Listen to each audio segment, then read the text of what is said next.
Thanks, Ruben. So yeah, as Ruben said, I currently work with Snowflake Software, which has got a lot of links with ECS. I've also worked with Symmetrica, which is a company that spun out from physics and astronomy a number of years ago, and one of the real success stories of the science park up there.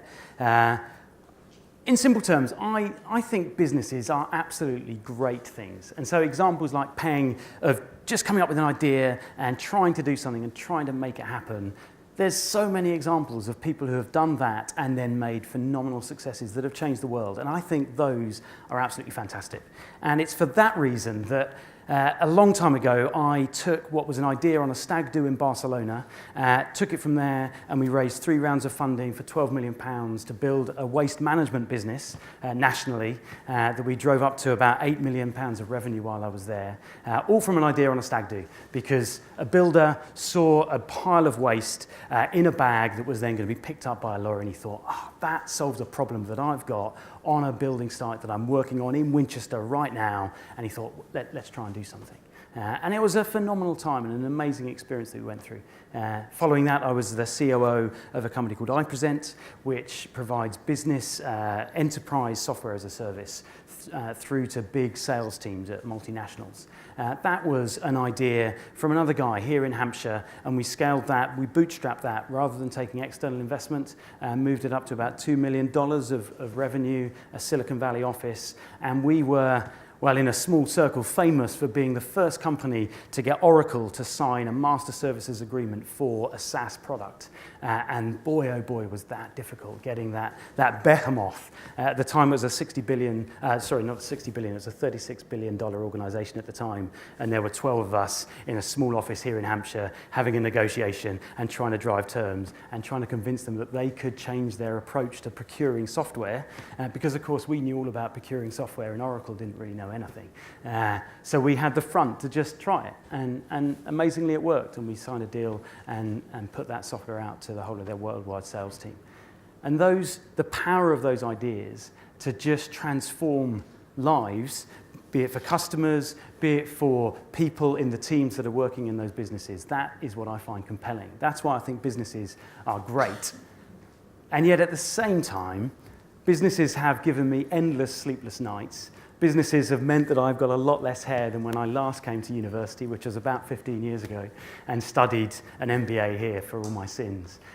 Businesses are what have ruined nights because I've been working trying to close a deal with Oracle on the west coast of the US, and so all of the conference calls are at midnight. Businesses are the reason that I've carried stress as well. So why is it that I find them so compelling? What is it about them that makes them interesting? Well, there's this paradox. So on the one hand, businesses are fantastic. And on the other hand, businesses can be incredibly frustrating. On the one hand, they create this amazing opportunity. And on another hand, they give you this stress. And one of the challenges I find is that so much of the wisdom that you hear about businesses is in the rearview mirror. So you hear people who have succeeded, you hear people who have gone and made $1 billion business, you hear people who tell you how they succeeded so phenomenally well. So they were the head of development at Slack and learn everything you need to know about development because they've been there, they have pioneered that great disruptor in the market. And yet, clearly that sample is skewed towards the success. It's skewed to the people who, for whatever reason, and often people know some of the reason, often they don't know some of the other reasons. It's skewed for the people that are successful. And it's skewed for the people who have made it. And so often, I find in my own experience, that can feel like it's out of touch. That can feel like, okay, bully for them. Those are the guys that made it into a unicorn in just a year. Those are the guys that scale beyond all recognition. How do I start? How do I take what I've got? How do I take this early traction that I've got? Maybe you're Stratons, and you've been hammering on doors across the whole of the university, and I know that Peng does that every day and puts leaflets out in the morning, and he goes and hoovers them up before the cleaners get them in the evening to make sure that he can repurpose them the next day. How do you go from that point through to then a business that someone wants to put money into? A business that people want to come and work for, a business that people want to trust with significant procurement cycles, and they want to put their trust in you as a customer so that they are putting their careers on the line potentially and saying, yeah, you provide something that can be good for me in my business and in my world. How do you do that step? Well, It's tricky. So that's a picture of a whole lot of turtles that have got hope and opportunity in front of them. All they've got to do is make it down the beach and get into the sea. And some of them do, but most of them don't.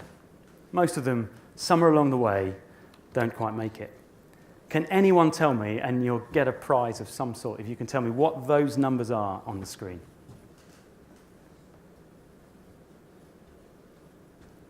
Surprise, surprise, none of you do. I'd be amazed if anyone knew. So the 170,000, that is the number of companies that were registered in Q1 this year in the UK. So 170,000 businesses registered Q1 just this year in the UK. So there's a lot of turtles that are trying to make it down that beach. 108,000, that's the number of companies that were dissolved in Q1 in the UK this year. For whatever reason, those are the ones that didn't work out.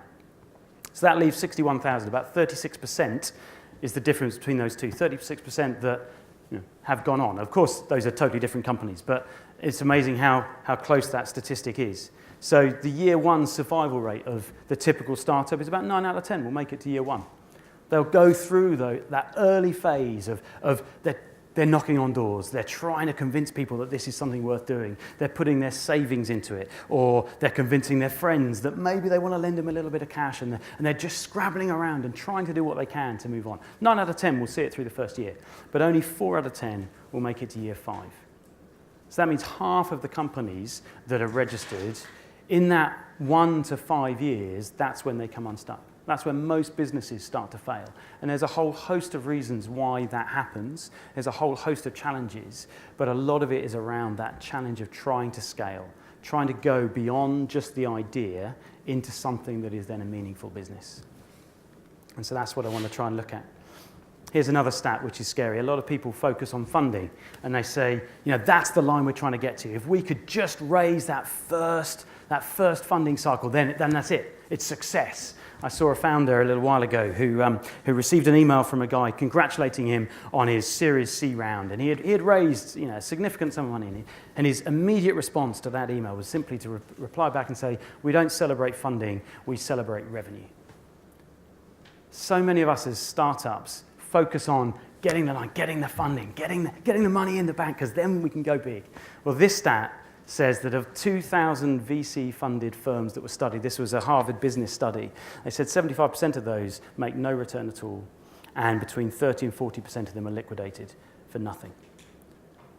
Just getting the funding, it's brilliant. It's absolutely wonderful, and things change, life changes at that point, but it doesn't mean you're over the finish line. It's the start of this roller coaster of accelerating growth.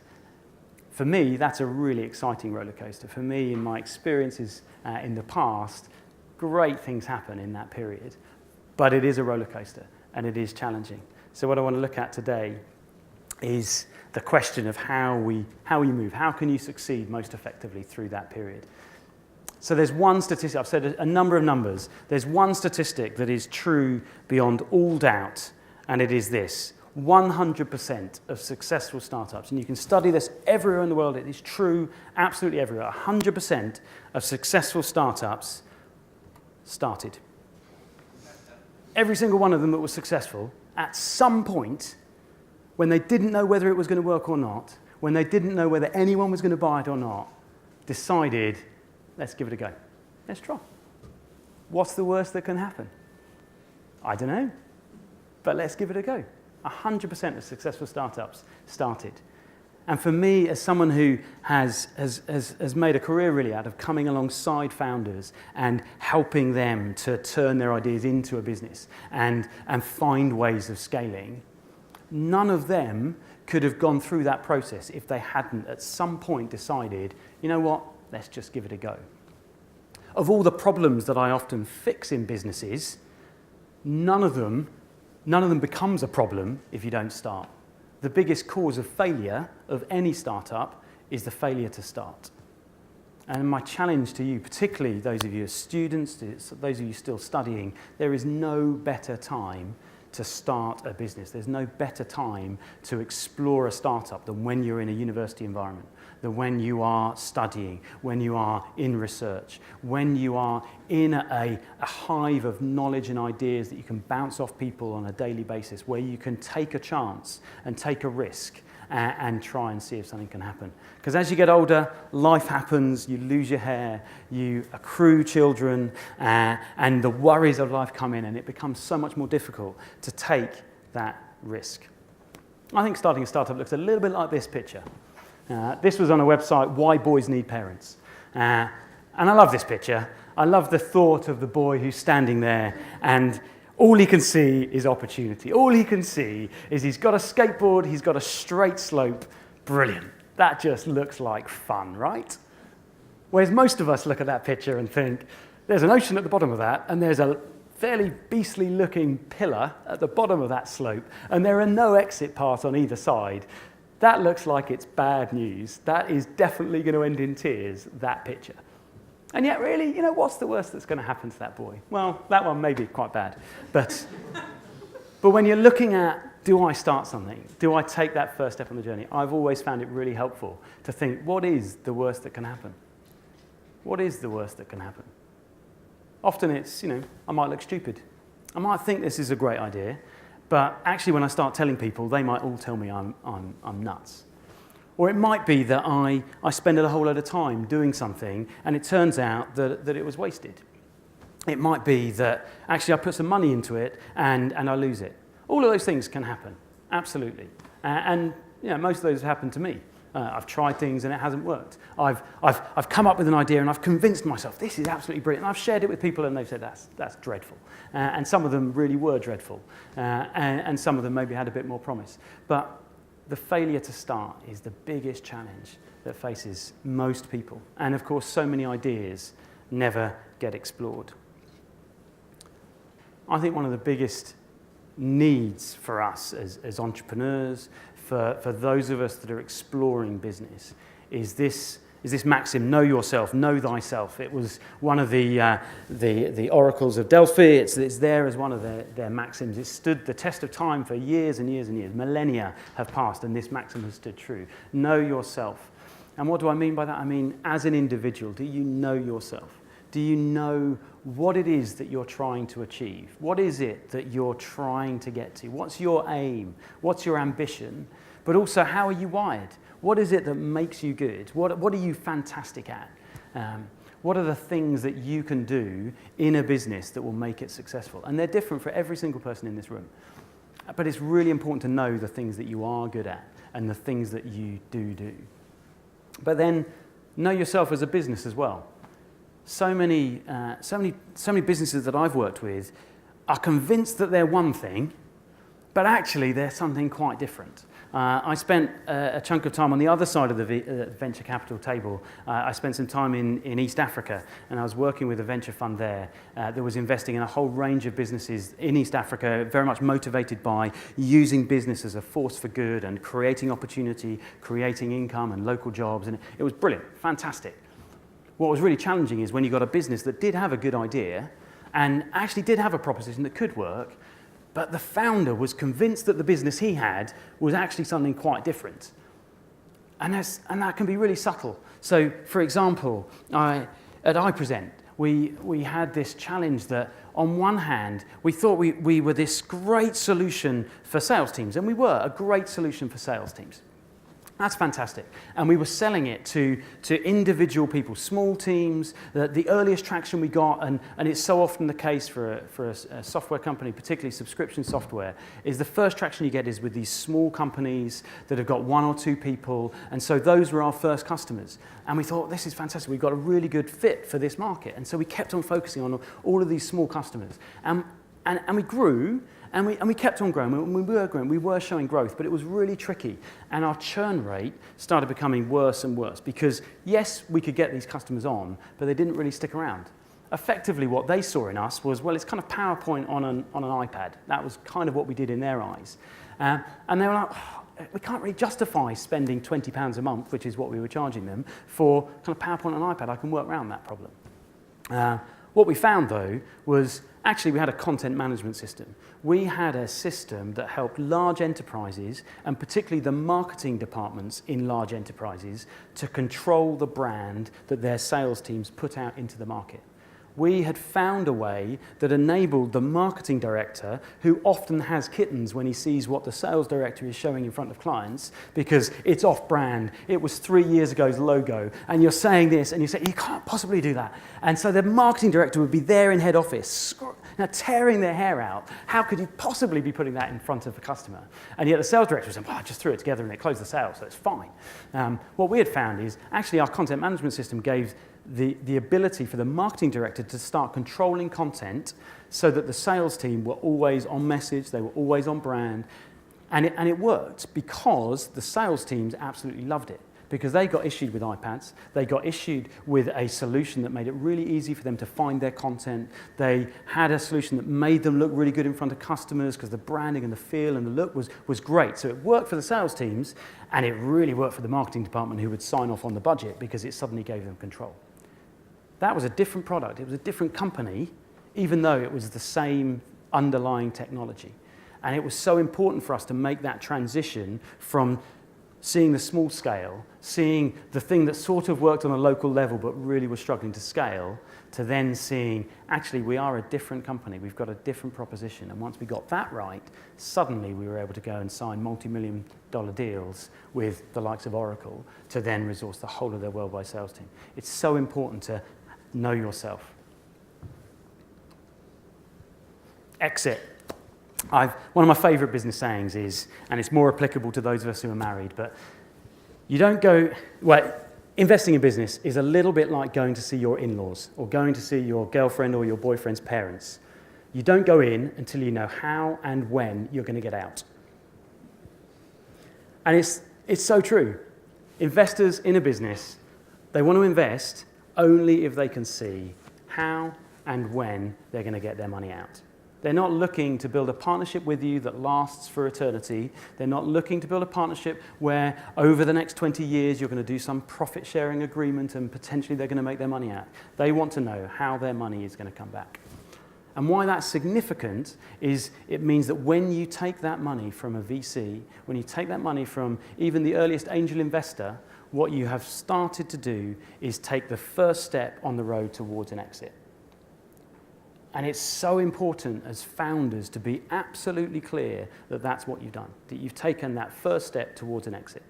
You've put yourself on this track where you're saying, that's what I want, that's where I want to get to. We've got alignment between me and the investor, and we both want to get there, and this will be good for both of us. Some of the troubles I've come across later in that cycle is when the investor wasn't quite so clear about that at the start of that process. So they thought, oh, great, there's an investor who's willing to put some money into me, and that's going to help us to grow, and it's going to do all this great stuff, and we're going to become a great company. But what they hadn't quite got is that the investor was putting money in order to take it out, and that meant all of the focus of that investor was how are they going to increase the value of that fund. And it can become strained. It can become pressured. It can really start to unearth differences of opinion. And that needs to be worked through. PONR. Does anyone know what PONR stands for in an aviation context? Point of no return. Exactly. Point of no return. It's a critical point in any flight path is the point of no return. And it is the point in that journey where the plane can no longer turn around and return to the airfield from which it left. So it means at that point on that journey, it has no option to get back to base. And so the only option it has is to land at some other airport. Hopefully its destination. If not its destination, then somewhere else. The point of no return. The point of no return critically changes what happens in that flight. So the point of no return, you hit turbulence, you hit a storm, you hit bad weather, you hit any number of different difficulties. The one option you definitely no longer have is to turn around. And so you have to find a way through it. There's a point of no return that you hit in business as well. There's a point of no return where you go across, effectively you go across a chasm where you have moved to a point where suddenly you've committed to a path and you then have to follow through. So often, I think the thing that kills startups is never getting to the point of no return, because it is scary. Because that's the point that you can't just lay things down. It's the point that maybe you've given up your job and you've committed full time. It's the point at which you've maybe taken investment and the investor is then committed to an exit. Or in my case, on one occasion with Hippo, the point of no return for us, we'd had a little bit of money put into us, effectively a friends and family round. So we had some kind of relatively soft capital that had been put in, and it had enabled us, by chance in many ways, we had managed to secure a deal to stock Wix and Homebase and Focus, which no longer exists. The major DIY stores, we wanted to put these bags in these stores, so big yellow bags, Hippo bags, that you can use instead of a skip. And we'd secured the rights to put them into these stores. And we'd had some really stringent kind of targets that we were working towards. We had this big project to put all of these bags across all of these stores across the whole of the south of England by Easter. And none of us really knew about DIY retailing at the time. None of us really knew about waste management that much at the time. But we did know we'd got this deal with these 3 big retailers, and this was our big opportunity. So we thought, yeah, great, we'll commit to it. And we put all these bags in these stores, and we nailed the project. It was fantastic. It was great. And so we got to the Easter weekend, and we all went home, and we had a fantastic weekend. Because as it happened, that year, Easter was stunning. It was a really nice, fantastic, sunny weekend, wall-to-wall sunshine. It's brilliant. So we came in on the Tuesday morning after Easter. The office had been closed.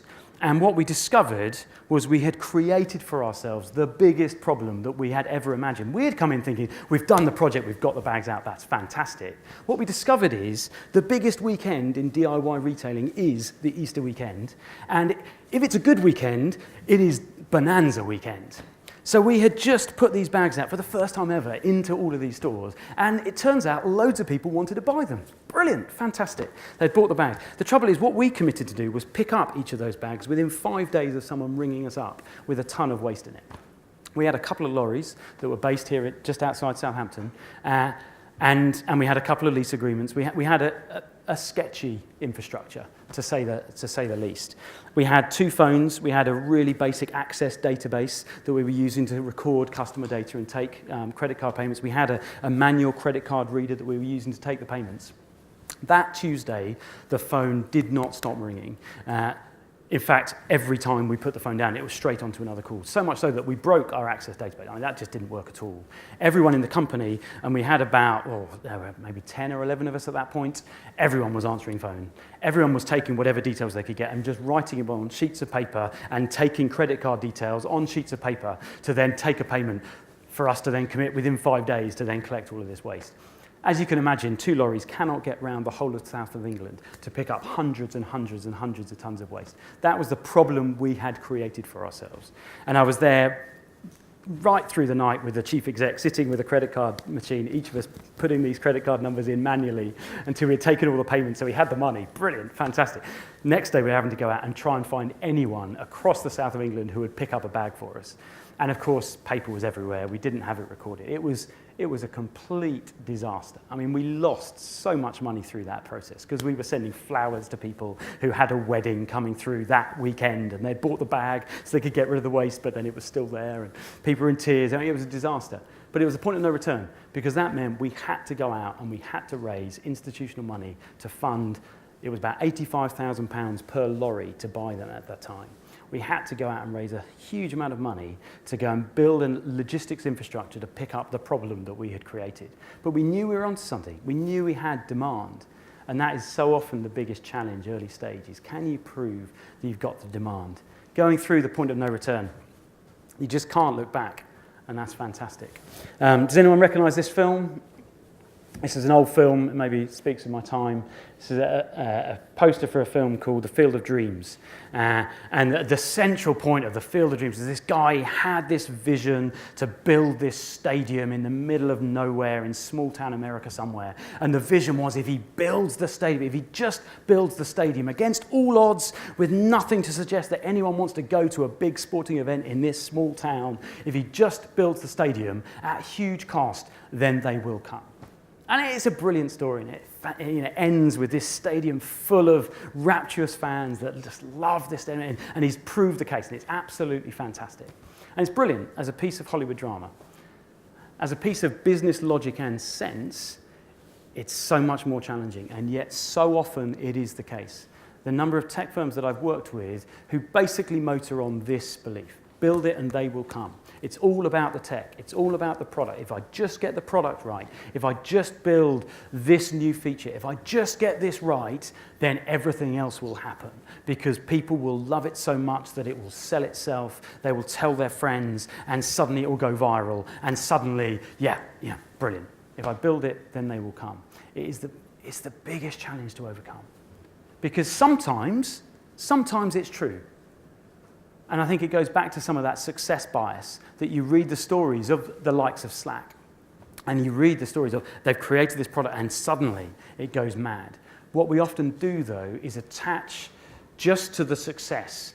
We just look at the thing that happened externally and it looked like it was a product and everyone loved it and it went viral. What we don't look at is often the hard fought, the challenges, the long process of understanding and refining and working out why that is the right product.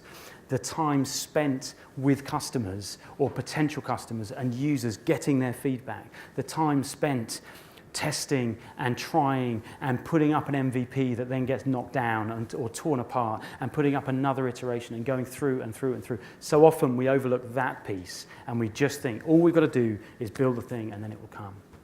Execution in business is so important and so often is underrated. And I think often the more intelligent we are as founders, the more brilliance we have technically, the easier it is for us to fall into this trap that we think so long as the product is brilliant, then everything else takes care of itself. Execution is so often the thing that trips businesses up. You have a fantastic product, but you just don't execute correctly. One of the challenges we had at iPresent, we had a very close competitor. So we were based here in Hampshire. We had a competitor that had been based in Belgium. We had come out of a software development house. Pretty much everyone else in the business was a developer. I was the only real non-technical person in that environment. And we were great at building brilliant technology. And so we went up, and when we were securing the Oracle deal, they went through huge amounts of scrutiny. It was about a year-long due diligence process they went through, and they scrutinized our technology as best as they could. And we came up smelling like roses. It was fantastic. We had a brilliant product technically. And our competitor had been started by a marketing agency who had contracted a couple of guys to do lash together some kind of product to start with that they weren't going to maintain. And it was really, really tricky under the hood. But they were a marketing agency and they did understand how to talk to customers. They did understand how to make this thing look really, really good. They understood how to talk to customers. They understood how to present a journey, a story that a user could buy into that then led to them buying the product. And our biggest challenge early on is that we had this great advantage technically, and yet it was difficult to use. We had so many features that actually most of our users only used a small percentage of them and struggled to navigate to the ones that really made the most value to them. In our messaging, we were trying to deluge them with all of these wonderful things that we could do, and we took our eye off really tapping into what is it that they were looking to achieve. It's so often the challenge when scaling a business. And it comes down to this. It comes down to a conversation. I think marketing really is a conversation. It's a conversation between you and somebody else. And it's so important, just as you need to know yourself, you need to know who you're having that conversation with. You wouldn't go up, in a bar, say, and just kind of walk up to some random stranger, start a conversation, and just start blurting stuff out to them without any kind of question first, without any kind of knowledge of who they were, what they were interested in, the kind of things that they would like, to then find the kind of things that you could talk about that might interest them. You don't do it. And yet so often what I see is companies, effectively they've built this thing, and now they're just going to go and throw it out into the world. And they haven't had the conversation. Quite often what happens is you get sucked into the urgency of fixing these bugs or addressing these issues or working on the next big shiny thing that you want to put out in the market. And you sort of get sucked internally. So you talk to your colleagues, you talk to the people who are working, you talk to your internal team, and you find that suddenly you've not been talking to your customers. You've not been engaging with the market. You've not been finding out from them what does and doesn't work. You've taken your eye off the conversation. For us at iPresent, part of that was about understanding the motivations of the people who would buy our products. So like the marketing director who wanted control. That we only found that out through that conversation. We only found that out the hard way, really, by trying a number of other things and then tapping into that key motivator. What we needed to understand, though, was not just the marketing director and what they were interested in. We needed to understand actually what are some of the procurement cycles that they might go through or have to go through in order to make a big order for our product. We had to understand the stakeholders that they had across their business and find out all of their motivations. It wasn't enough for us to just sell to the marketing director. We had to sell to the finance director as well, who was going to sign off on the budget. We had to sell to the CIO, who was going to be signing off on some of the security in our product and commercially confidential information that was going to be going out. There was a huge number of different stakeholders, and not least, we had to understand the motivations of the sales guys who were actually going to use this product. Because it was all well and good us signing a big agreement, but if we couldn't get the buy-in from the users in the field, it sat there and they would become churn. That conversational piece is just so important. But I think nothing is more important than this, the big green button. Everyone knows if you go to the most complicated photocopier in the world, and I'm sure there's loads of complicated photocopiers across the campus, each of them somewhere will have a big green button right on the top. And you pretty much know, you turn up with your paper, you put it on the top, you hit the green button, and you're going to get a copy of that paper, right? It might be able to email, it might be able to scan, it might be able to collate, it might be able to staple, it might be able to do any number of different things. It might have a whole document management function all behind that.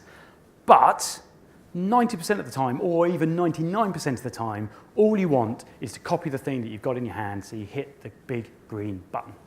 Well, it was back in the 80s that Xerox had been pioneering photocopier design, and they had created this hugely complex new model, and they'd put it out in the market, and they were really disappointed with how sales were going. The adoption rate was much lower than they had predicted, because this was breaking new ground in photocopying at the time. They were really trying to understand what it was that was holding users back. And so they had, in fact, they had an anthropologist leading a study in their Palo Alto Research Center that was trying to understand user behavior around the photocopiers. And she decided the best thing to do would be to get one of these photocopiers, stick it in a room, and just set up some cameras and just video people using it. So that's exactly what she did. And it went pretty famous in the early 80s, the video that was titled, "And Then User Hits Machine."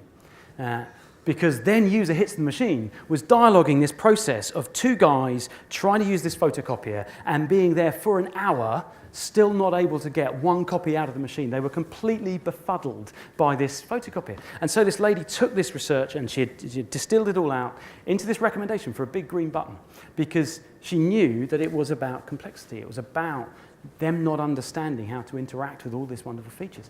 And she presented it to the board, who basically dismissed the research, saying, well, obviously these guys were just a bit inept. They're just, anyone could use our photocopier. At which point she pointed out that actually that room was in the Palo Alto Research Center, and the two users were both postdoctoral researchers in computer science, one of them Alan Newell, one of the founding fathers of AI, and highly respected within their research center as planet brains. Those were the two idiots who couldn't use the photocopier. And so the big green button was born. And of course, it stands the test of time. A great piece of product development. The big green button. What does the big green button mean for you in your business? What does it mean for you in terms of the user journey, the interaction with your product? So often, we're really good at complex systems. We're really good at all the bells and whistles. But actually what we struggle to do is to distill it down into something simple that people can just use and adopt and love. That piece of the journey is so critical. And so often it's not about new features. Often it's actually about winding back new features. Sometimes it's actually about doing something that's less interesting to us technically, but is more useful to the customer. It's such an important principle.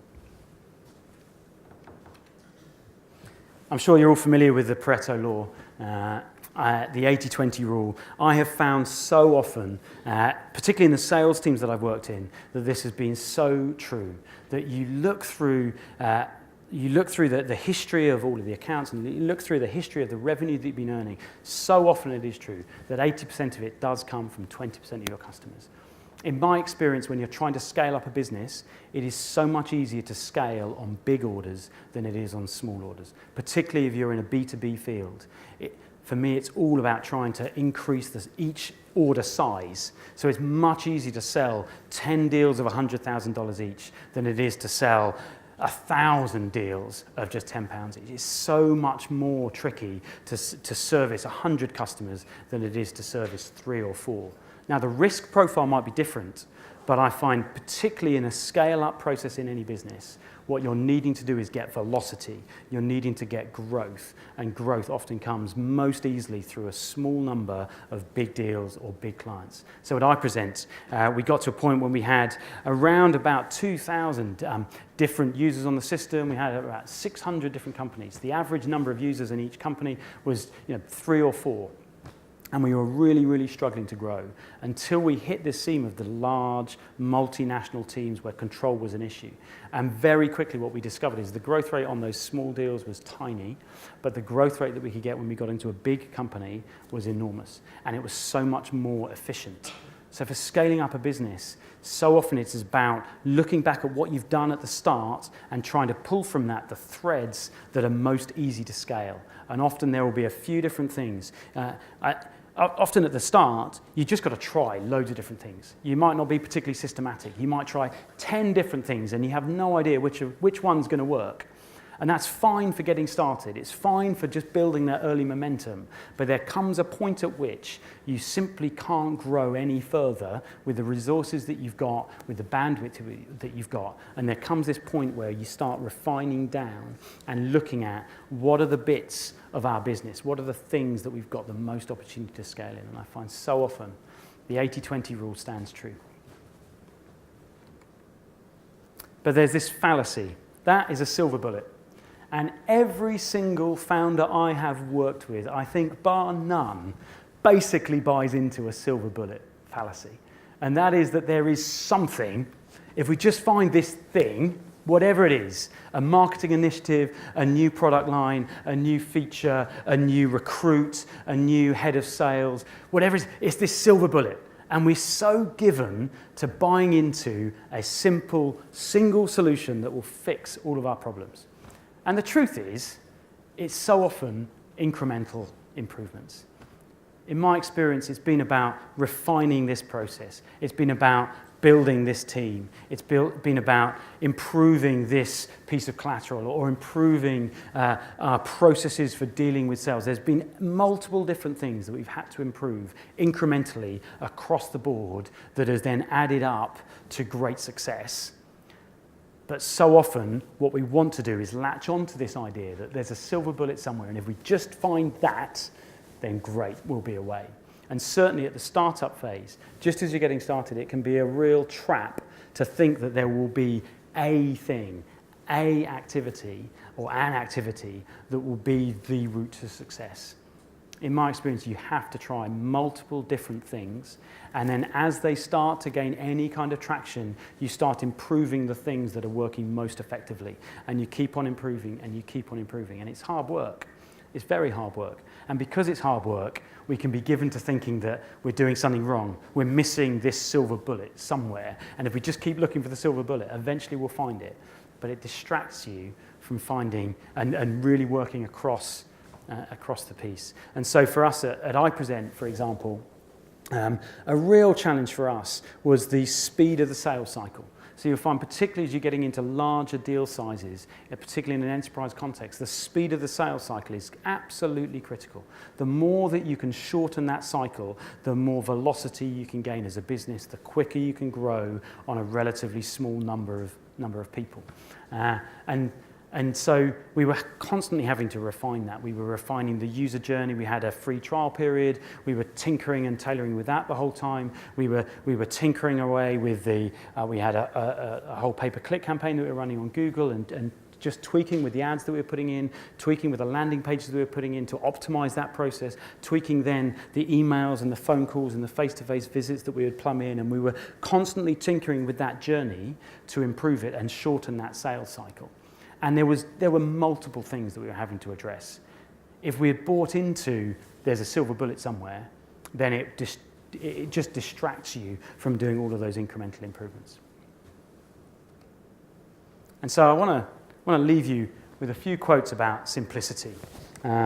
Because this one, genius is the ability to reduce the complicated to the simple. Particularly in technical environments, the challenge so often that we face is to reduce complicated things to something that's simple.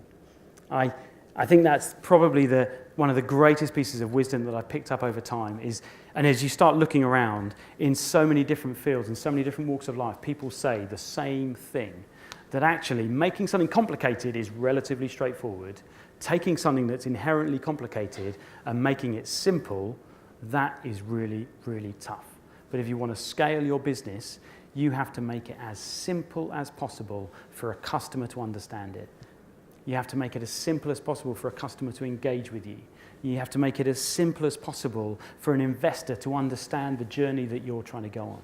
You have to make it as simple as possible for people in your organization to understand where you're going. You have to make it as simple as possible for people to get what the plan is. And it can feel like you have gone blue in the face saying the same thing again and again and again and again and again because people just aren't getting it. And yet, that's just life. It's just life. You think you've said it 3 million times and people have only just started hearing you. The more you can simplify it down, the better it will be. So this is the road to Wanaka. I want to leave you with this one thought. The road to Wanaka is it's a famous and beautiful road in South Island in New Zealand. You travel for miles and miles and miles through incredible countryside with staggering views as you twist and turn through the lush green fields and hills and mountains and lakes of New Zealand. It's just stunning, stunning scenery all the way to Wanaka. And you get to Wanaka, and what you find at the end of that road is a tiny little town of about 6,000 people and one shop and one bar. And absolutely nothing to write home about whatsoever. The whole point of the road to Wanaka is the road to Wanaka. Wanaka is irrelevant. It's the road, it's the journey. And I think so often, particularly when trying to grow and starting a business, it's so important that you can enjoy and get fulfilled by and be motivated by and be passionate about the journey. Because actually sometimes the end is not what you expected.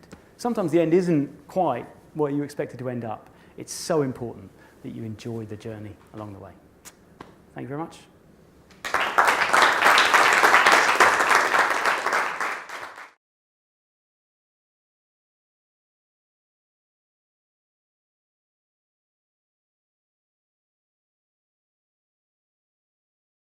And it's really tricky, isn't it? Because it does depend on what the value proposition is that you're offering to the organization. And it's particularly tricky if the value proposition you're offering to the organization is you can save headcount and effectively make people redundant. In my experience, there's a lot about finding alignment of interests. I think it's so important to always be striving first to understand what is the interest of the different parties in the organization. And typically there's 1, 2, 3 different key priorities that any different stakeholder within an organization has got in relation to your product, your interaction. It's so important first to spend your time listening. Like the old analogy, you've got 2 ears and 1 mouth. Spend more time listening to understand what it is that their interests are. Because unless you understand what their interests are, it's really difficult to respond to it. Or your responses can be completely misaligned and then set you a lot further back. So the kind of striving for alignment of interest is really important. It's then around finding, because sometimes ultimately you can't get alignment. The greater good for the organization, the greater good that comes from your offering is negative for some people. It's then around finding where the political power is, where the financial power is, who is it that really makes the decision, and what would they need in order to make that decision. You don't always need everyone on board, but you need to know who you do need to have on board. The biggest challenge I've found a number of enterprise sales deals we've been running has been that you get and you think you've got the close, and then suddenly out of the woodwork, someone comes out who no one's mentioned before, but it turns out they've got veto on everything that you've been talking about for the last year. And it's disastrous when they suddenly enter something that's different. So the more you can do flushing out who the different parties are and where the politics lie, the more helpful that is.